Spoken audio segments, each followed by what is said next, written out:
these weapons, and of course we will procure more of them, Pathikrit Payne, but how important is it to increase the proportion that are made in India, to increase the proportion that are indigenously added to our arsenal? And that is something, do you believe, Pathikrit, will happen through this Sudarshan Chakra mission, through this announcement, this promise to the nation by Prime Minister Modi ahead of Janmashtami 2025? Uday, first and foremost, my best wishes to all my fellow countrymen on this auspicious Independence Day.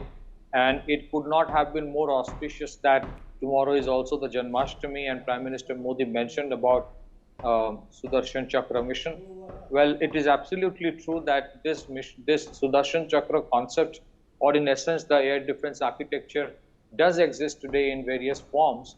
But what Prime Minister was mentioning about an integrated approach, which again is already there, but it requires a larger dimension and a 360-degree coverage of the entire country. The reason is very simple. Look at what the Pakistani Field Marshal Asim Munir said in United States, almost as if United States was telling him to say this.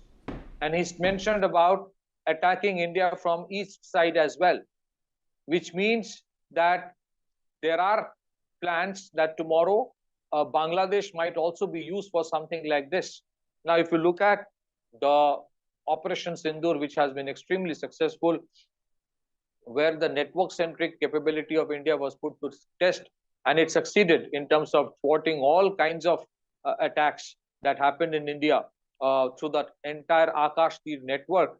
What Prime Minister Modi has been mentioning is about expanding the architecture of that throughout the country. And he mentioned that a time would come very soon where not just the military targets installations of the major cities, but all critical installations across the country will be secured from any kind of attacks of such proportion.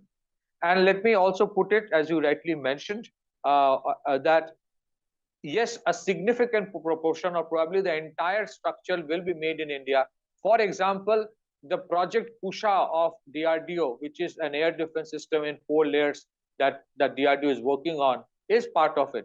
Or project Vishnu, which is about a new dedicated rocket force, which would also have hypersonic missiles, would also be part of Sudarshan, mission Sudarshan Chakra in terms of retaliatory strike capability. So I think it's a comprehensive thing that is being done, and I think very soon national manufacturing mission would be launched, where the government would have a dedicated mission mode approach in terms of making manufacturing India far more proficient, quality, and one which is supported by policies with a very clear-cut monitoring framework and ease of doing business. So I think whether it is the National Semiconductor Mission, or whether it is the production-linked incentive scheme, or the impetus being given to the MSME sector, or the manufacturing mission, all these things, in addition to the critical mineral mission, which is very important because a large number of rare earths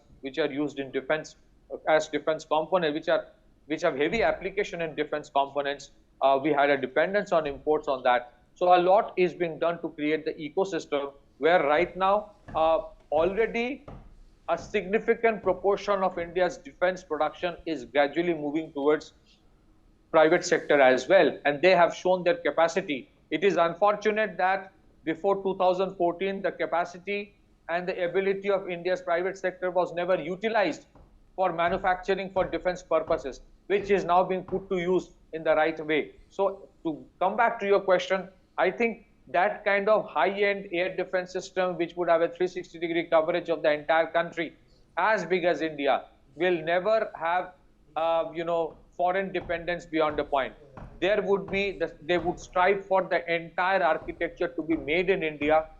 Probably 80 to 90% would be the target, where everything would be part of India, and you may still have some components in the medium to short run which will be imported, but eventually you would strive for 100% make in India.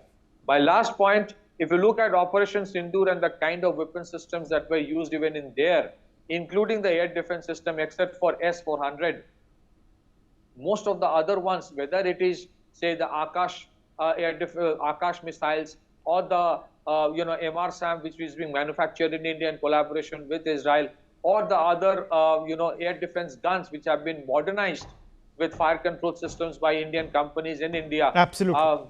It showed its India's capability Okay. in Atmanirbhar, which will Okay. be taken to the next level. Point taken.